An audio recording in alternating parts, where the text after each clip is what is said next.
இடம்பலம் நேர்களுக்கு வணக்கம். தொடர்ச்சியா நம்ம பிக் பாஸ் நிகழ்ச்சி ரிவ்யூ பண்ணிட்டு இருக்கோம். நேற்று நடந்த விஷயங்கள், இன்னைக்கு நடந்துட்டு இருக்க விஷயங்களை எடுத்து பேசிட்டு இருக்கோம். இன்னைக்கு நம்ம கூட எடுத்து பேசுறதுக்கு ஆப்ரியா அவர்கள் நம்மளோட இருக்காங்க. வணக்கம். வணக்கம் ஹரிஷ். ஸோ ரிவ்யூக்கு போயிடலாம். ஏகப்பட்ட ரிவ்யூஸ் இருக்கு. ஸோ நான் ஜஸ்ட் அந்த ஒரு இது மட்டும் நான் படிச்சிடுறேன். மரியா சுந்தர் போட்டிருக்காங்க, பிக் பாஸ் சௌந்தர்யாவை தேற்றும் போது உண்மையிலே கதறி அழுது விட்டேன். என் மனைவியின் அழுகை நிற்க வெகு நேரம் ஆகிவிட்டது. சௌந்தர்யாவின் வெற்றி மட்டுமே இதற்கான ஆறுதல். நன்றி சிஸ்டர் அண்ட் பிரதர்னு போட்டிருக்காரு. அவருக்கே நிறைய பேர் ரெஸ்பான்ஸ் பண்ணிருக்காங்க. உண்மையிலேயே வந்துட்டு எல்லாருமே அழுதுட்டாங்கன்றது தான் உண்மை. அதுல இன்னும் வந்துட்டு பிரபு ஜீசஸ், பார்வதி பார்வதி வந்துட்டு ஃப்ரம் ஸ்ரீலங்கா, இவங்க எல்லாருமே வந்துட்டு சவுண்டுக்கு சப்போர்ட் பண்ணி அந்த அழுகையை பத்தி எல்லாம் பேசியிருக்காங்க. கார்த்திகேயன், அதுக்கப்புறம் வந்துட்டு ராஜேந்திரன் வந்துட்டு மேமன் sir I love you, excellent review, my vote always சௌந்தர்யான்னுட்டுன்னு போட்டிருக்காங்க. இவங்க கார்த்திகேயன் போட்டது வந்துட்டு sound crying time, I am also crying, she is very connected people today, so many channels, comment section I read, people's also crying, stay strong ன்னு சொல்லிட்டு சௌந்தர்யாக்கு சொல்லியிருக்காரு. அப்புறம் அமிர்தலிங்கம் அவங்க ஃப்ரம் மலேசியா சவுண்டுக்கு இது பண்றாங்க. செல்வா, அப்புறம் லக்ஷ்மி பாபு, எல்லாமே சவுண்ட் ஃபேன்ஸ். ராதா, அதுக்கப்புறம் சசிகலா அவங்க ஃப்ரம் கென்யா, அவங்களும் வந்துட்டு சவுண்ட் ஃபேனு. சுமதி சவுண்டு, ஃபன்னியரும், அனிதா, அதுக்கப்புறம் ராஜா, இன்னொன்னு என்னன்னா வெண்ணிலா, ஷீஸ் ஃப்ரம் சிங்கப்பூர் போல இருக்கு. அவங்களும் எல்லா சவுண்டுன்னு வருது. மல்லிகா, கௌசி, இவங்க கௌசி வந்துட்டு இன்னொரு இதுவும் போட்டிருக்காங்க, சூப்பரா ரிவ்யூ பண்றீங்க, அதுக்காக ஒரு சப்ஸ்கிரைபர்னு போட்டிருக்காங்க, தேங்க்யூ. அதுக்கப்புறம் தேன்மொழி, பிரபு, ஓம் பிரகாஷ், நக்கீரன், ஆனந்தன், சமீன், இன்னொருத்தர் வந்துட்டு அந்த கே பாப், அவர் ரெகுலரா வராரு, ஹீஸ் ஃப்ரம் ஸ்ரீலங்கா. எல்லாமே சவுண்டு தான், ரிவ்யூ விட சவுண்டு தான் ஜாஸ்தி இருக்கு. நீலம், லாரன்ஸ், அப்புறம் மலர் ராஜேந்திரன், முகமது, அப்புறம் கற்பகவல்லி ரொம்ப எமோஷனல் டச்சிங்கா இருந்ததுன்னு போட்டிருக்காங்க. Megala, what a fantastic words from Bigg Boss, I admired a lot மேம்னு போட்டிருந்தாங்க. எவ்ரி ஒன் அட்மைர்டு மேகலான்றத சொல்றோம். அதுக்கப்புறம் சரோஜ் சேகர்ன்றவர் yo one and only true ரிவ்யூன்னு போட்டிருக்காரு, தேங்க்யூ. ஜீவிதா, அதுக்கப்புறம் மறுபடியும் கார்த்திகேயன் கூட வந்துட்டு ஜென்யூன் ரிவ்யூவா இருக்குன்றத சொல்லியிருக்காரு. அப்புறம் பாப் சொன்னது வந்துட்டு நீங்க சொன்னது 100% உண்மைதான், வனிதாவுக்கே வந்துட்டு சேரும் அப்படின்றாரு. ஆமாம், வனிதாவுக்கு சேர வேண்டிய புகழ் அதெல்லாம். மணி திவ்யா, ஓகே, கார்த்திகேயனே நிறைய போட்டிருக்காரு. அதுக்கப்புறம் நம்ம மத்ததெல்லாம் வேண்டாம்னு நினைக்கிறேன். இவரை திட்டுறது அவரை திட்டுறதெல்லாம் வேண்டாம். ஸோ ஜாக்லின்கெல்லாம் கூட போட்டிருக்காங்க. கீதா ஜனார்தன் போட்டிருக்காங்க. அதுக்கப்புறம் ராதா, சாச்சனா பத்தி போட்டிருக்காங்க, not worthy at this age, commenting bad about சவுண்ட்னு எல்லார பத்தியுமே பேசுறாங்க. அந்த அம்மாவுக்கு வேற ஏதோ பிரச்சனை இருக்கு. நம்ம Ganapathi sir, madam and Harish brother, there is a flash news for you. After heavy bullying by Ravinder and gang, official voting shows Saundarya has got into first place, replacing Muthu by a huge margin. Keep up Soundarya, be ஸ்ட்ராங்னு சொல்றாரு. எனக்கு அவ்வளோ மாறி இருக்கான்றது எனக்கு தெரியல. மாறல, இன்னும் முத்துக்குமாரன் டாப்ல தான் இருக்காரு, சௌந்தர்யா செகண்ட் டாப்ல இருக்காங்க. அதுக்கு அடுத்த இடத்துல ஜாக்லின், அதுக்கப்புறம் தீபக் வராரு. தீபக்கும் அருணும் வந்து 4வது இடத்துக்கு ரொம்பவே போட்டி போடுற மாதிரி இருக்கு. Okay okay. அப்புறம் வெண்ணிலா வந்துட்டு hated Ravinder sir, Sachana and other I feel pity சவுண்ட்னு போட்டிருக்காங்க. அப்புறம் குருதர் சவுண்டுக்கு, மறுபடியும் வந்துட்டு Ganapathi sir, Priya ma'am and Harish, I thoroughly like your review, your call to Vijay TV, Endemol, Hotstar and VJs to ban it, the contestants bullying Ravinder for targeting only the women contestants. Okay. He is showing himself as a devilish being, as he cannot say him as human. He is not at all a human. He is behaving like a beast to safeguard the only unworthy foul speaking Muthukumaran. It is a shame for him. Claiming to be BB reviewer அப்படின்னு சொல்லிட்டேன்னா shame for him for claiming. Okay, he's not at all reviewer. நேற்று நான் கிளீனா உங்களுக்கு சொன்னேன்ல, ப்ரொடியூசரும் இல்லை, டைரக்டரும் இல்லை, இதுவும் இல்லைன்னுட்டேன்னு. வனிதா வம்பெடுத்து அவர் வெளியில தெரிஞ்சாரு நட்டன் பாப்பம் போட்டிருக்காரு. இதெல்லாம் தான் நான் நேற்று உடைச்சு விட்டது. முத்து ஃபேட்மன் எல்லாம் வர்ஸ்ட் பிளேயர், சாச்சனா சுனிதா வன்மம் அப்படின்னு எல்லாம் போட்டிருக்காங்க. Thenmozhi okay, he became famous because of Vanitha அப்படின்னு மேகலா சொல்லியிருக்காங்க. எக்ஸலண்ட் ரிவ்யூ, ரவீந்தர் விஷம், brutal Muthu horrible, Soundarya will have a very good future. Ravinder always attacked the negative review. Muthu all this time earning and he couldn't buy செருப்பு, shame அப்படின்னு போட்டிருக்காரு. இல்ல நம்ம வாங்கி கொடுத்துடலாம், எதுக்கு அவருக்கு அந்த கஷ்டம் கூட எதுக்குன்னு சொல்றேன், நம்மளே வாங்கி கொடுத்துடலாம். Even after Big Boss, please continue analyzing and do review for a while. Mahalakshmi already started in மல்லி சீரியல். ஆமா, நான் சொல்ல வரேன், நான் ஏதோ சீரியல் பண்ணாங்க, எனக்கு சீரியல் ஞாபகம் தான் வரல. Live, I live in New Zealand for the last 7 years watching Big Boss. Sushil போட்டிருந்தாரு, ரொம்ப தேங்க்யூ. வணக்கம், இந்த வயசுல இவ்வளவு திமிரு வன்மம்னுட்டு நல்லா வந்துட்டு சாய்ராம் சொல்லியிருக்காரு. அகைன் சவுண்ட் பாவம், பிஆர் வேலை, சாச்சனா எல்லாம் சாத்தான், கார்த்திகேயன் நிறைய போட்டிருக்காரு. ஓகே, ஜாக்குக்கு அப்புறம் முத்து ஒரு சுயநலவாதின்னு சொல்லிட்டு முத்து காமெடியன் சாலமன் போட்டிருக்காரு.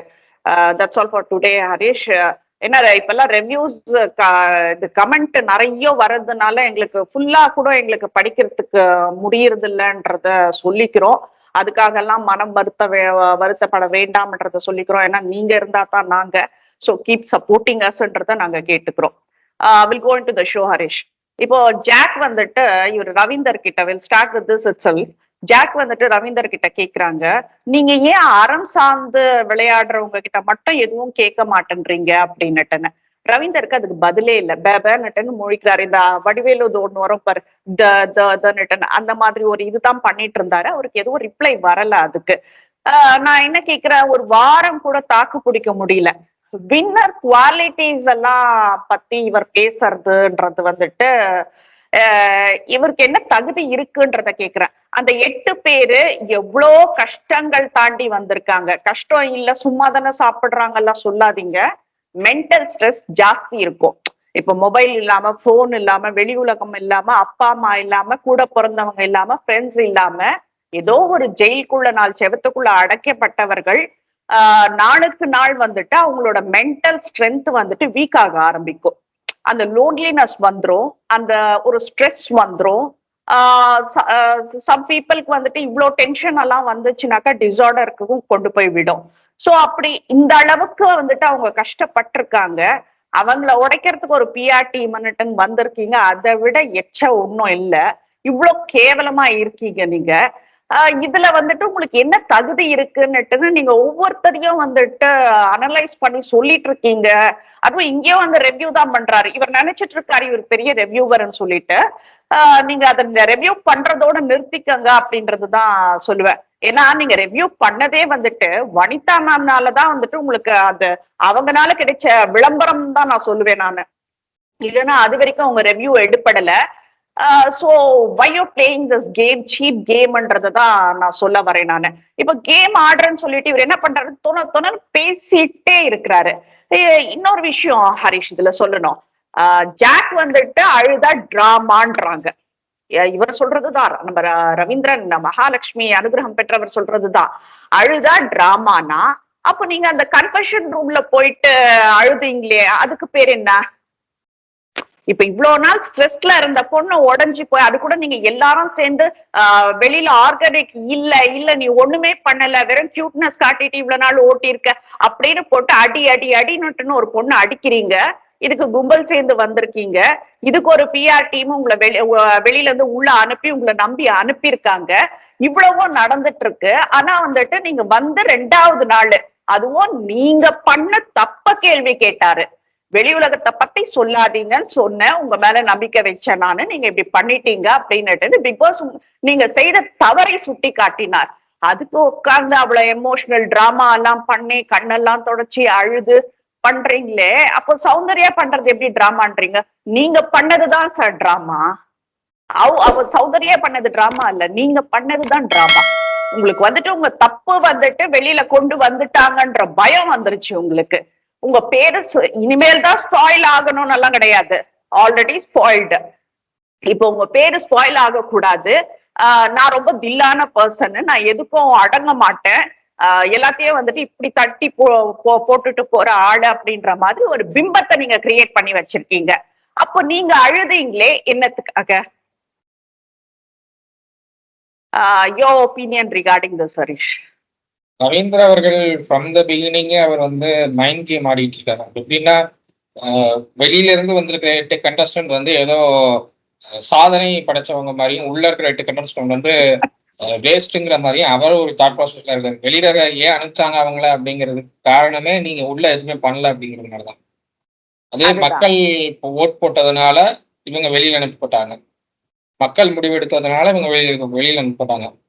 மக்கள் வந்து இப்ப இவங்க 8 பேரையும் தான் வந்து உள்ள அனுப்பணும்னு நினைச்ச விரும்பின மாதிரியும், உள்ள இருக்கிற 8 பேரையும் வெளியே அனுப்பணும் விரும்பின மாதிரியும் பேசிட்டு இருக்காரு.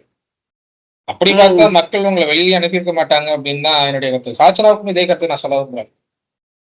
சாச்சனா ரொம்ப கான்பிடென்ட்டா நம்ம 8 பேரை மட்டும் தான் பிக் பாஸ் அலோவ் பண்ணியிருக்காரு, மக்களும் நம்ம 8 பேர் போறதான் விரும்புறாங்கன்னு சொல்லி பேசிட்டு இருக்கு. அது கிடையாது. நெக்ஸ்ட் வீக் ராணவ் வராரு, மற்ற 8 கண்டஸ்டன்ஸ் வராங்க, அன்ஷிதா உள்ள வர போறாங்க, மற்ற 8 கண்டஸ்டன்ஸ் வர போறாங்க. ஸோ அதனால முதல்ல ஃபர்ஸ்ட் 8 செகண்ட் 8 2 பேட்சும் பிரிச்சிருக்காங்க. ஃபர்ஸ்ட் 8க்கு ஒரு வாரம், செகண்ட் 8க்கு ஒரு வாரம் பிரிக்கிறாங்க. ஸோ அப்போ ஃபைனல் வீக் வரைக்கும் செகண்ட் 8 வர போறாங்க. ஃபர்ஸ்ட் 8 இவ்வளவு வஸ்டா இருக்கும்னு பிக் பாஸ் நினைச்சிருக்க மாட்டாங்க. இப்போ இவங்க எப்படி ஹரிஷ் இந்த சாட்டர்டே சண்டே வெளியில அனுப்பிடுவாங்களா இவங்கள? நாளைக்கு வெளியில வந்துருவாங்க. Okay okay. இந்த 3 நாளைக்கு இத்தனை பஞ்சாயத்து, இத்தனை பிரச்சனைகள். சூப்பர். நாளையோட முடிஞ்சிடும் இவங்களுக்கு, அவ்வளவுதான். பிக் வீக் எவிக்ஷன் பண்ணணும் அப்படிங்கிறது தான் இவங்களுக்கு கொடுத்த டாஸ்க். ஆனா இவங்க சொதப்பினதுனால பிக் வீக் எவிக்ஷனே இல்லங்கிற மாதிரி ஆயிடுச்சு. இல்ல, ஆமா ஆமா. இவங்க உள்ள போய் கண்டென்ட் கொடுப்பாங்க, இவங்களை வச்சு யாராவது ஒருத்தர் வெளியில அனுப்பலாங்கிறது தான் பிளான். பட் இவங்க போய் கண்டென்ட் கொடுக்கல, என்ன பண்ணிட்டாங்க, நாங்க தான் வந்து பெரிய ஆளுங்கிற மாதிரி காட்டிக்கிட்டாங்க இவங்க. அதுதான் பிக் பாஸே கடுப்பேத்திருச்சுன்னு நினைக்கிறேன். மிட்வீக் எவிக்ஷனே இல்லன்ட்டாங்க. இல்ல, ஆமா. வெட்னஸ்டேவே நம்ம பேசிட்டு இருந்தோம், இன்னைக்கு யாரும் தெரியல, ஒரு க்ளூ கூட கிடைக்கல நம்மளுக்கு, எந்த இன்ஃபர்மேஷனும் வரல. நாங்களும் வந்துட்டு அங்க விஜய் டிவி அங்கெல்லாம் கான்டாக்ட் பண்ணிட்டே இருக்கோம், யாரு மிட்வீக், ஏன்னா இன்னைக்கு புதன்கிழமை, இன்னைக்கு நைட்டு தானே பண்ண போறீங்க, யாருன்னு கேட்டுட்டு இருக்கோம். எங்களுக்கு ப்ராப்பரான ஒரு ரிப்ளை வரல எங்களுக்கு. சோ நாங்க அப்பவே டிசைட் பண்ணிட்டோம், இல்ல போல இருக்கு அப்படின்னு சொல்லிட்டு. இதெல்லாம் ஸ்பாயில் பண்ணது இந்த 8 பேர் தான். மிட்வீக் எவிக்ஷனுக்கு அவங்களுடைய டார்கெட் தீபக், அவர் தான் டார்கெட் பண்ணாங்க மிட்வீக் எவிக்ஷனுக்கு. ஆனா இவங்க பிளான் பண்ணி வந்தது, அதுக்கு தான் பிளான் பண்ணி வந்தது. ஆனா இவங்க வந்த உடனே டார்கெட் பண்ணது சௌந்தர்யாவையும், ஜாக்லினையும், பவித்ராவையும். இவங்க 3 பேரை தான் வந்த உடனே டார்கெட் பண்ணாங்க. நீங்க டார்கெட் பண்ண வேண்டிய ஆள் ஒருத்தருங்கிறப்போ அவரை விட்டுட்டு மத்த 3 பேரை டார்கெட் பண்ணீங்க. அதுதான் வந்து எனக்கு தெரிஞ்சு தப்பான ஒரு விஷயத்த கொண்டு போயிடுச்சுன்னு நினைக்கிறேன். 2-3 நாள் அதுலயே வேஸ்ட் பண்ணிட்டீங்க. இப்போ இன்னைக்கு உட்காந்து வர்ஷினி தீபக டார்கெட் பண்றேன்னு உட்காந்துட்டு இருக்காங்க. வர்ஷினியால அது தீபக அவரை சமாளிக்க முடியல, வர்ஷினி அழுகுறாங்க இப்போ. சொல்ற இவங்க அழுதா வந்து அது வந்து என்ன சொல்றது, ஏதோ உண்மையா அழுகுற மாதிரியும், மத்தவங்க அழுதா வந்து அது வந்து ஃபேக் அழுகுற மாதிரியும் இவங்க போர்ட்ரேட் பண்ணிட்டு இருக்காங்க உட்காந்துட்டு. அதுதான் சொல்றேன் நானு. ஏன்னா நாம என்ன விதைக்கிறோமோ அதுதான் அறுவடை செய்ய முடியும்ன்றத சொல்றேன் நானு. அடுத்தது இந்த இவங்க சுனிதாக்கு போலாம் ஹரிஷ். சுனிதா வந்து வந்ததுல இருந்து சௌந்தர்யா பார்த்து இன்ஆர்கனைக்னு பேசிட்டு இருக்காங்க. பட் ஆனா சுனிதா, உனக்கு நான் ஒரே ஒரு விஷயம் சொல்லிக்கிறேன், உன்னை திட்டுறாங்க பாரு, அதுவும் அசிங்கமா உன்னோட அப்பியரன்ஸ் எல்லாம் வச்சு திட்டிட்டு இருக்காங்க பாரு, அதெல்லாம் ஆர்கானிக் மாது. அது வந்துட்டு அது இன்ஆர்கானிக் கிடையாது, அது ஆர்கானிக். அது மட்டும் நல்லா தெரிஞ்சுக்கோ. நான் திருப்பி சொல்றேன், உனக்கு என்ன டேலண்ட், ஏதோ வந்துட்டு வேற ஊர்ல இருந்து வந்திருக்க, வந்தாரை வாழ வைக்கும் தமிழ்நாடு இது. சோ அதுக்கு வந்துட்டு தலை வணங்கிட்டு போனமே தவிர, இங்க தமிழ்நாட்டுல இருக்கிறவங்க எல்லாம் அடிச்சு துரத்திட்டு நீ மட்டும் இருக்கணும்னு நினைக்க கூடாது.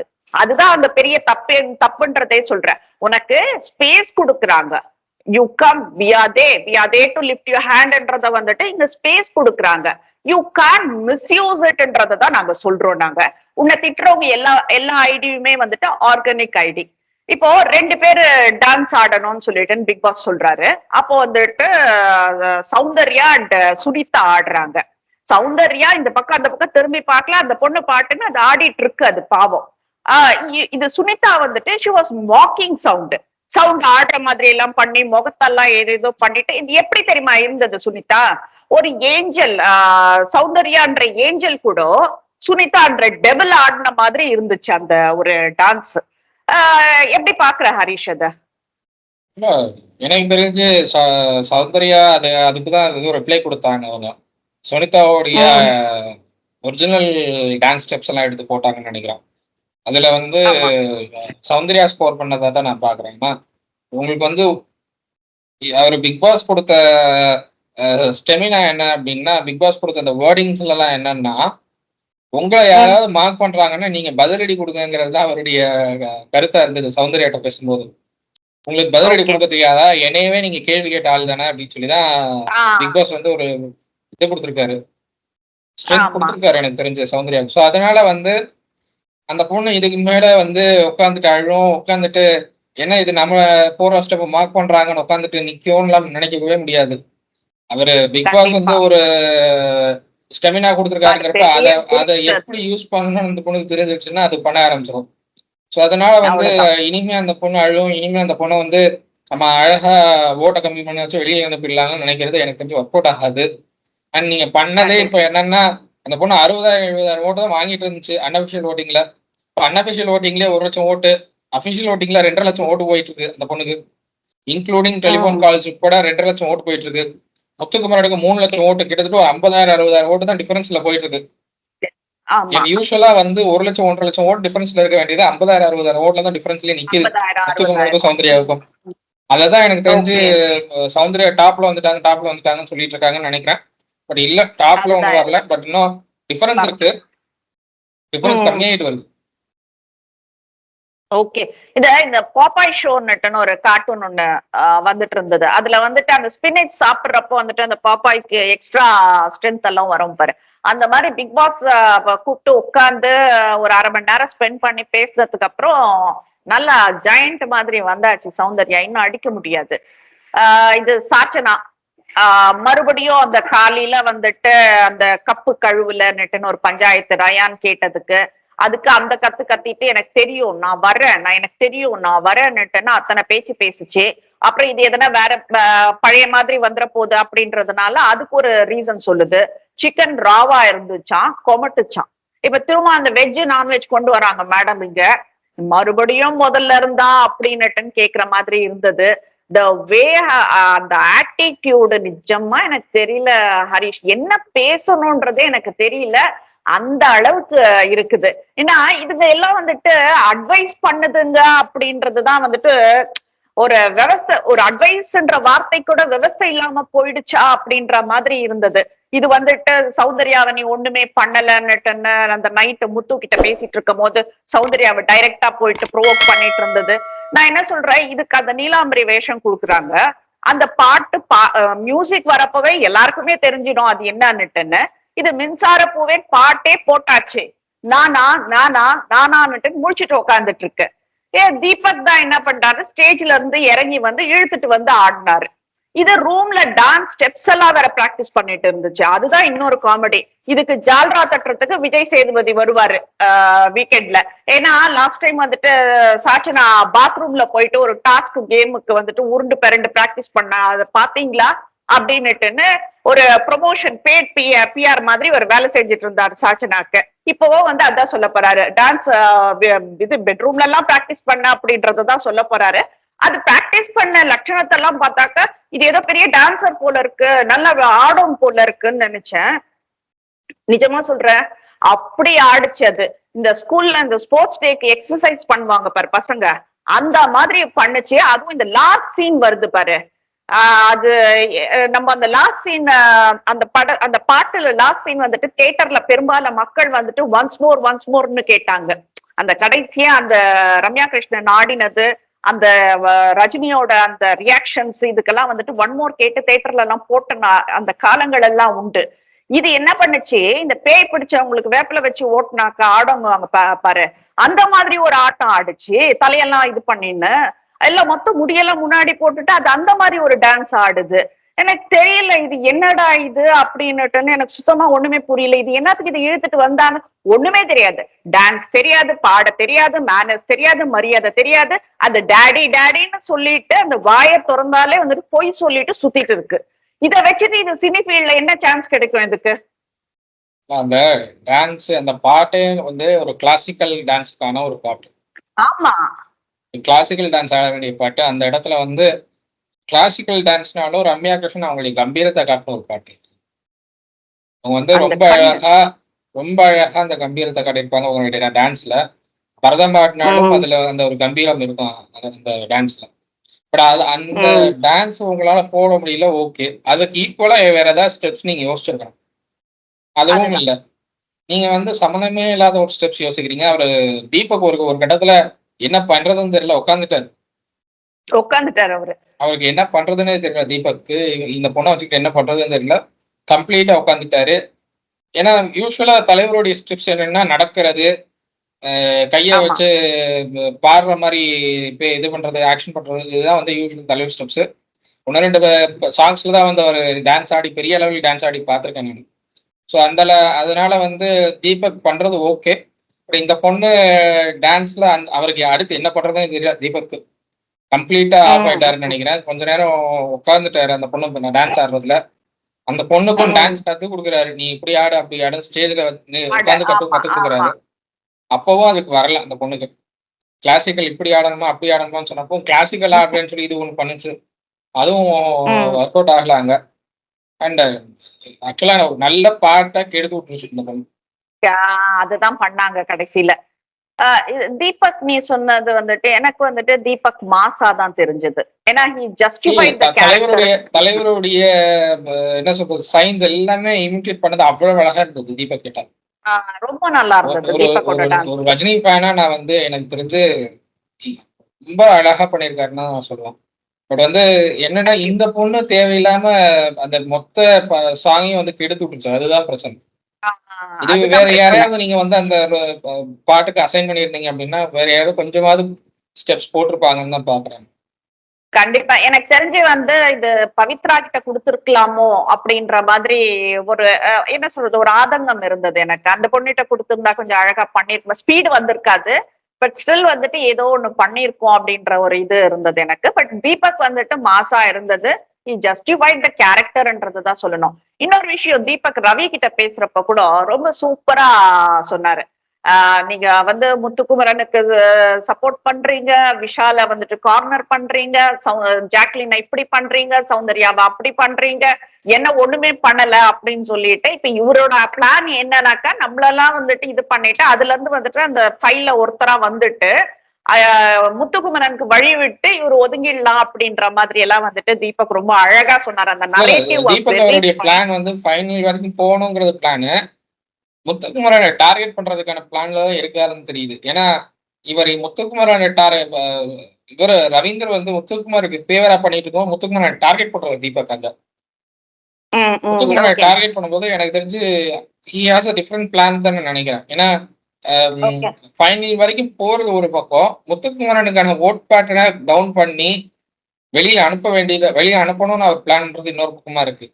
அதனாலதான் யாரும் இவரை டார்கெட் பண்ண முடியல யாரையுமே. உள்ள போன 8 பேராலையும் இவரை வந்து டார்கெட் பண்ண முடியல. இவரை டார்கெட் பண்ணிட்டு இருக்காரு அந்த 8 பேரையும். இல்ல அந்த நரேஷன் வந்துட்டு ரொம்ப அழகா இருந்தது. the way he spoke எல்லாம் வந்துட்டு ரொம்ப டீசென்டாவும் இருந்தது. நல்லா ரவி வந்துட்டு மனுஷனா இருந்தா அது சுருக்குன்னு தச்சிருக்கும், அதெல்லாம் ஒண்ணும் கிடையாது. சோ அதனால அது வந்துட்டு தைக்கிறதுக்கான ஒரு இது இல்லாம இருந்தது.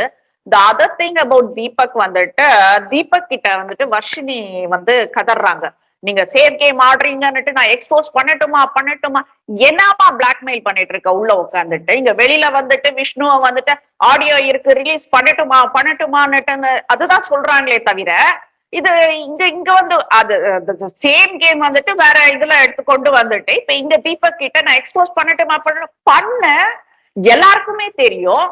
இப்போ 8 பேரும் வந்துட்டு ஒவ்வொரு இது ஸ்ட்ராட்டஜி வச்சுதான் விளையாடிட்டு இருக்காங்க. எல்லாரும் வந்துட்டு ஒரே ஸ்ட்ராட்டஜில விளையாடல. 8 பேரை அவங்க அவங்களுக்கான தனித்தனி ஸ்ட்ராட்டஜி வச்சு விளையாடுறாங்க. அப்படி இருக்கும் போது இவர் சேஃப் கேம் விளையாடுறாருன்னா ஓகே, அவர் இவ்வளவு நாள் இருந்திருக்காரு, we have to respect that அப்படின்னுட்டு தான் சொல்றேன். 2 வாரம் இருந்துட்டு போன உனக்கு என்ன பிரச்சனைன்னு கேக்குறேன் நானு. இல்ல பண்ணட்டுமான்னு என்ன மிரட்டல் இங்க வந்துட்டு அப்படின்றதுதான் கேக்குறேன். இங்க யாருக்கும் இது வேற, இங்க யாருக்கும் தைரியம் இல்ல அப்படின்னுட்டுன்னு அழுதுட்டே ஓடுறேன். இதுதான் வர்ஷினி கர்மான்னுட்டு நான் உனக்கு அப்பப்ப சொல்றதுன்ற. இப்பதான்ப்பா நேத்துதான்ப்பா சௌந்தர்யா நம்ம பேசணும், நம்ம சௌந்தர்யா சோஃபா மேல படுத்துட்டு இருந்தப்போ இது ஃபேக் அழுக, மக்களே இதெல்லாம் நம்பாதீங்க, இதெல்லாம் ஃபேக்கு, இத நீங்க நம்பி சிம்பத்தி ஓட்டெல்லாம் கன்வெர்ட் பண்ணிடாதீங்க அப்படின்னுட்டு கேமரா முன்னாடி நேத்துதான்மா நீ சொன்ன. இப்ப இன்னைக்கு அப்படியே என்னது, அந்த 24 ஹார்ஸ் கூட கொடுக்கல அந்த கர்மா உனக்கு. அப்படியே உனக்கு வந்தது, அப்படியே அழற உட்கார்ந்துட்டு, உள்ள போய் உட்கார்ற, வெளியில உட்கார்ந்து அழற, ரியா கிட்ட அழற, சாச்சினாட்ட அழற, அருண் கிட்ட அழற. எனக்கு புரியல இது. இந்த இந்த இந்த விஷயம் எனக்கு சுத்தமா என்னன்னே புரியல. சேஃப் ஒண்ணு வந்துட்டு சேஃப் கேம் ஆடுறேன்னு சொல்லு, இல்ல ஹார்ஷா இருக்காருன்னு சொல்லு. ஏன்னா சேஃப் கேமும் ஹார்ஷும் வந்துட்டு ஒன்னா வராது. சோ நீ என்ன சொல்ல வரனே புரியல. இப்போ உனக்கு அது பேசுறதுக்கு கூட தெரியல, ஒரு அனலைஸ் பண்ண கூட உனக்கு தெரியல, இந்த ஒரு சராசரி விஷயம் கூட உனக்கு தெரியலன்றதுதான் நான் சொல்ல வரேன் வர்ஷினி. சேஃப் கேம் ஆடுறாருன்னு சொல்லிட்டேன், அப்புறம் வந்துட்டு ஹார்ஷா இருக்காரு. எப்படி சேஃப் கேம் ஆடுறப்ப ஹார்ஷ் கேம் எப்படி வரும்? அது சேஃபா ஹார்ஷான்னுட்டுன்னு வெளியில வந்தாக்கா கேட்கணும் அது என்னன்றது. எனக்கு சுத்தமா புரியல இது வர்ஷினி பேசுறதெல்லாம்.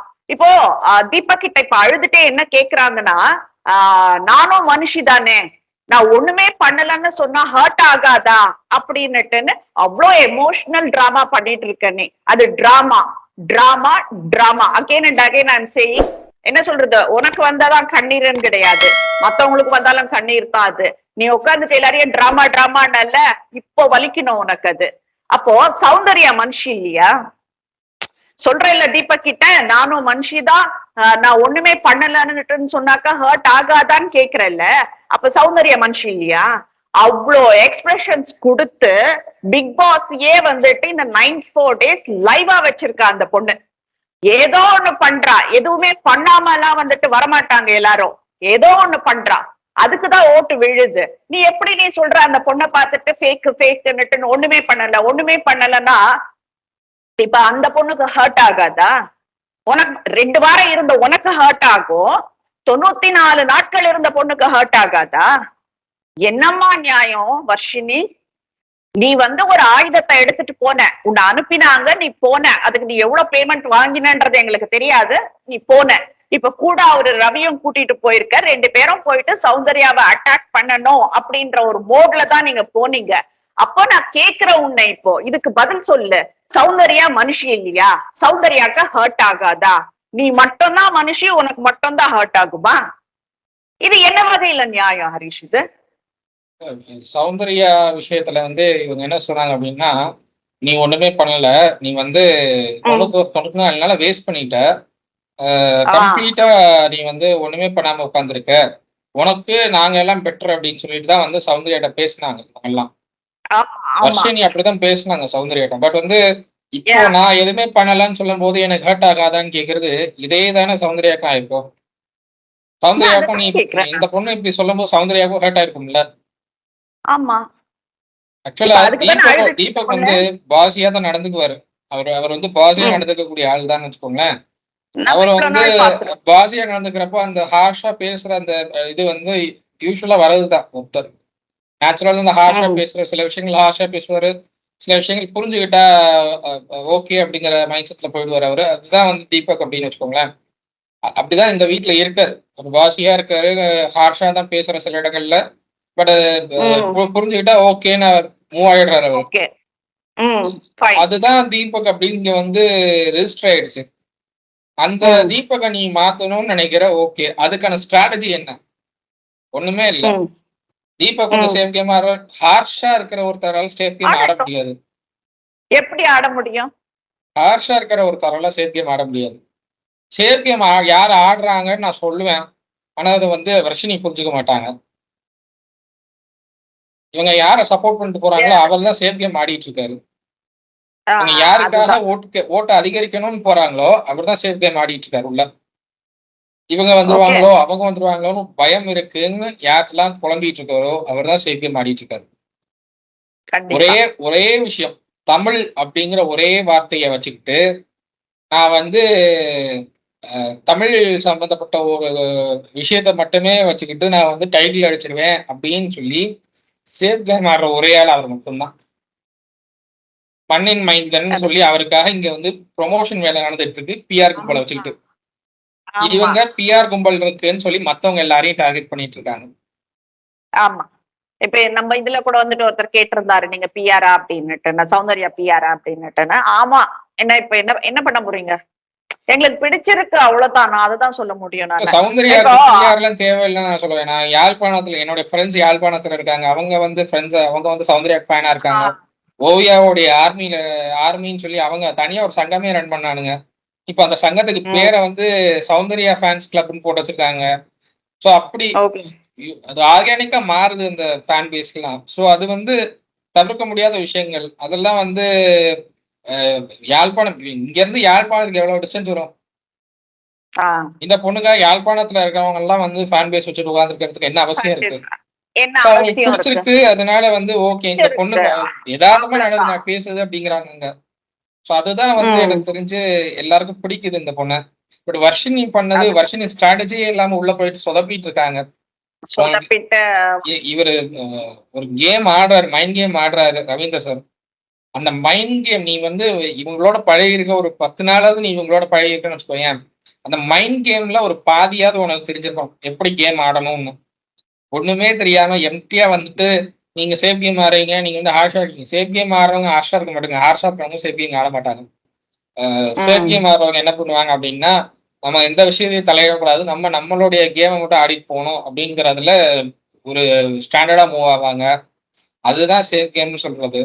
ரெண்டாவது, அடுத்தவங்களுக்கு பிரச்சனை வந்து அந்த விஷயத்துலயும் நம்ம தலையிடக்கூடாதுன்னு நினைக்கிறவங்க தான் சேஃப் கேம் ஆடுவாங்க. பட் வந்து இதுல எதுலையுமே தீபக் பொருந்த மாட்டார். உம் தீபக்குடைய கேமும் வேற மாதிரி இருக்கு. அவர் வந்து சில விஷயங்கள் புரிஞ்சுக்கிறாரு, சில விஷயங்கள் புரிஞ்சுக்கிறதுக்கு ரொம்ப டைம் எடுத்துக்கிறாரு. உம் ரொம்ப ஹார்ஷாவும் இருக்காரு சில இடங்கள்ல.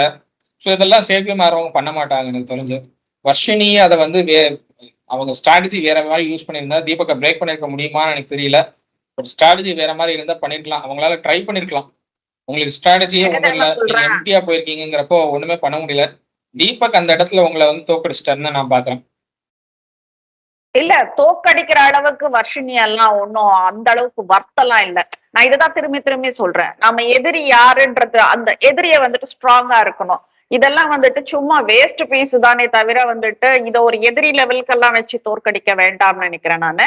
இதுல இந்த அம்மா வந்துட்டு இப்ப அனுஷ்கா கேரக்டர் பண்றாங்க இல்லையா, அப்போ சவுண்ட் கிட்ட கேக்குறாங்க, மக்களுக்கு போர் அடிக்காதுன்னு நினைக்கலையா நீங்க அப்படின்னுட்டுன்னு கேக்குறாங்க. என்ன சவுண்ட் பண்ற ரியாக்ஷன்ஸ்க்கெல்லாம் அப்படி நினைச்சதுனாலதான் உன்னை துரத்தி விட்டாங்க.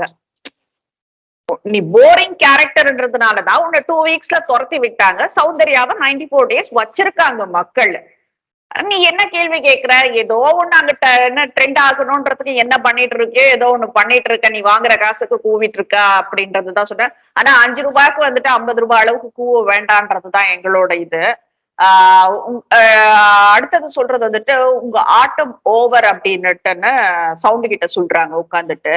சவுண்ட் சொல்றாங்க, இல்ல இல்ல நான் இப்பதான் ஆட்டத்தையே ஆரம்பிச்சிருக்கேன் அப்படின்னு.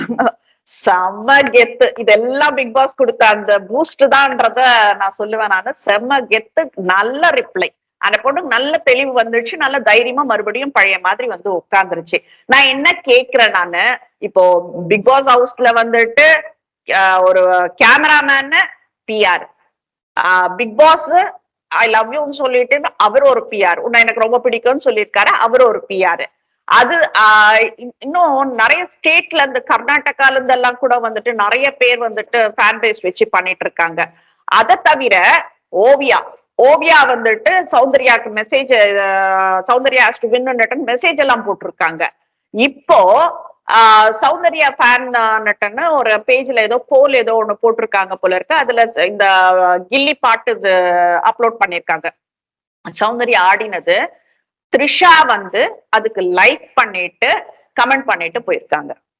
நல்லா ஆடி இருக்காங்கன்றத கமெண்ட் பண்ணிட்டு போயிட்டு இருக்காங்க. இப்போ த்ரிஷாவும் பிஆர், கையலோட பாட்டியும் பிஆர், நாமளும் பிஆர், ஊர்ல இருக்கிற உலகத்துல இருக்கிற எல்லாருமே சௌந்தர்யாக்கு பிஆர். என்னையா இது நாடகம் நடத்துறீங்கன்றது எனக்கு புரியல. நீங்க வந்துட்டு பிஆர வச்சுட்டு விளையாடுறீங்கனாக்கா விளையாடுங்க, எங்களுக்கு அது அவசியம் இல்லைன்றத சொல்றேன். இப்போ புதுசா ஒண்ணு ஆரம்பிச்சிருக்காங்க. சிவகுமார் வந்துட்டு அஜித் இதுல பண்ணிட்டு இருக்காரு இல்லையா? சோ அது வந்துட்டு இந்த பொண்ணு வந்துட்டு சாதாரணமா கேக்குது. நம்ம மறுபடியும் சிவகுமார் கேக்குறாரு, மறுபடியும் நம்ம இன்னொரு படம் பண்ணலாமா அப்படின்னுட்டு கேக்குறப்போ, சார் உங்களுக்கு வயசாயிடுச்சு சார் அப்படின்னுட்டு ஒரு சாதாரணமா சொல்லுது. அத வந்துட்டு அஜித் ஃபேன்ஸ், தல ஃபேன்ஸ்க்கு எல்லாம் மூட்டி விடுறாங்களாம். இல்ல வயசாயிடுச்சுன்னு சொன்னதுல என்னையா இருக்கு? என்ன சொல்றது இன்னைக்கு அஜித் சார் வந்து அதைத்தான் ரொம்ப விரும்புவாருன்னு நினைக்கிறேன். ஆமா, ஏன்னா கை கூட அடிச்சது கிடையாது. இல்ல இப்ப சால்ட் அண்ட் பெப்பர் கூட கிடையாது, மொத்தமே சால்ட் தான் இப்ப அவருக்கு. நேச்சுரலா காட்டுறாரு, நான் இதுதான், இதுல என்ன நடிக்க வைங்க, நான் இப்படித்தான் இருப்பேன்றத வந்துட்டு கெத்தான மனுஷன். நாட் ஓன்லி நவ், ஆரம்ப கால கட்டங்கள்ல இருந்து வந்துட்டு அஜித் அவரை மாதிரி எல்லாம் வந்துட்டு ஒரு என்ன சொல்றது மனதளவிலையும் சரி, ஒரு நடிகன் என்ற அந்த ஒரு இது ஆணவம், அந்த ஹெட் வெயிட் எல்லாம் இல்லாம அவ்வளோ அழகா இன்ன வரைக்கும் வந்துட்டு ஃபேமிலி கெரியர் ரெண்டுக்குமே அவ்வளோ வந்துட்டு ஒரு டெடிகேஷனா இருக்கிற ஒரே மனுஷன் அஜித் தான் நான் சொல்லுவேன், நான் தலன் தான் சொல்லுவேன் நானு. சோ நீங்க வந்துட்டு அவரை வந்துட்டு இது பண்றதுக்கெல்லாம் ஒர்க் அவுட் ஆகாது. ஏன்னா அவருக்கு வந்துட்டு அந்த முதுமை பிடிக்கல அப்படின்னு நினைச்சிருந்தா சால்ட் அண்ட் பெப்பருக்கே வந்திருக்க மாட்டார் அவரு. சோ வயசாயிடுச்சுன்னாங்க, இதுல என்னையா பிரச்சனை இருக்கு, இதுல என்னையா இருக்கு தப்பு? இப்ப இவங்க எல்லாம் தூண்டி விடுறாங்களாம், முத்து ஃபேன்ஸ் எல்லாம் வந்துட்டு தல ஃபேன்ஸுங்களை தூண்டி விடுறாங்களாமா பண்ணு. இத வந்து அஜித் சார் பார்த்தாலும் அவர் வந்து லைக் பண்ணுவாரு தான் நான் நினைக்கிறேன். அதுதான் அந்த கான்வர்சேஷன் என்னன்னா த்ரிஷா அண்ட் அஜித் தான் வந்து அந்த கான்வர்சேஷன். உண்மை அதுதான். ஏன்னா த்ரிஷாவோட படம் பண்ணி ரொம்ப நாள் ஆச்சு அஜித் சார். இந்த காம்பினேஷன் அவ்வளவு அழகா இருக்கும். த்ரிஷா அண்ட் அஜித் காம்பினேஷன் ரொம்ப அழகா இருக்கும். அது from the beginning Venkat Prabhu காலத்துல இருந்து இப்போ வரைக்குமே அப்படிதான் இருக்கு. ரொம்ப அழகான காம்பினேஷன் அது. அந்த காம்பினேஷன் வந்து மறுபடியும் வரணும் அப்படிங்கறத எல்லாரும் எக்ஸ்பெக்ட் பண்றது. அதைத்தான் எனக்கு தெரிஞ்சு அவரு இது பண்றாரு, எக்ஸ்பிரஸ் பண்றாருன்னு நினைக்கிறேன். அதுக்கு சௌந்தர்யா சொல்றாங்க உங்களுக்கு வயசாயிடுச்சு சார். ரிஷாவே இதை சொல்லியிருப்பாங்கன்னு தான் நான் எக்ஸ்பெக்ட் பண்றேன். ரிஷாவே இதை சொல்லியிருப்பாங்க. இதுக்கு செட்ல நடக்கும், யூஸ்வலா வந்து செட்ல இதெல்லாம் நடக்கும், வெளியில வராது சில விஷயங்கள். காமெடியா நடக்கும் செட்ல, இதெல்லாம் நடக்கும் செட்ல வந்து அது காமெடியா ஒரு பதில் கொடுக்குறோம், இவங்க அதுக்கு சிரிக்கிறதும் இதெல்லாம் நடக்கும் செட்ல. இதெல்லாம் வந்து யூஸ்வலா நடக்கிறது தான். சோ அது வந்து எனக்கு தெரிஞ்சு த்ரிஷா அவங்களே சொல்லியிருப்பாங்க. அதுக்கு வந்து அவரும் காமெடியா ஒரு ரிப்ளை கொடுத்திருப்பாரு. ஆமா, யூஸ்வலா நடக்கிறது தான். இது வந்து தப்புன்னே சொல்ல முடியாது. அஜித் சாரே வந்து பெருசா எடுத்துக்க மாட்டாருன்னு தான் நான் நினைக்கிறேன். ஸோ அதனால வந்து இது பெரிய லெவல்ல ப்ராப்ளம் ஆகும், இதனால வந்து சௌந்தர்யாவுக்கு ஒரு பேக் வைப் ஆகும் அப்படின்லாம் நினைக்கிறதுலாம் எனக்கு தெரிஞ்சு ஒர்க் அவுட் ஆகாது. அண்ட் அஜித் சாரை பத்தி பேசுறதுனால சொல்றேன், அஜித் சார் நல்லபடியா ரேஸ் முடிச்சுட்டு வாங்க சார். கண்டிப்பா கண்டிப்பா எக்ஸ்பெக்டிங் ஒரு நல்ல ஒரு இதோட வாங்க. எங்களுக்கு will be proud of it அப்படின்றதான் சொல்லணும். வாட் எல்ஸ் லெஃப்ட் ஹரிஷ் இப்ப இன்னைக்கு இதுல? Almost everything covered. Okay, let's see today. எனக்கு ஏதாச்சும் இந்த எவிக்ஷன் எதனா தெரிஞ்சுதா உனக்கு? நாளைக்கு நாளைக்கு என்ன டபுள் எவிக்ஷன் வரைக்கும் பெரிய லெவல்ல எந்த இதுவும் இல்லை. பவித்ரா அண்ட் என்ன சொல்ற தீபக் இவங்கெல்லாம் வந்து லிஸ்ட்ல இருக்காங்கன்னு ஒரு தகவல் வருது.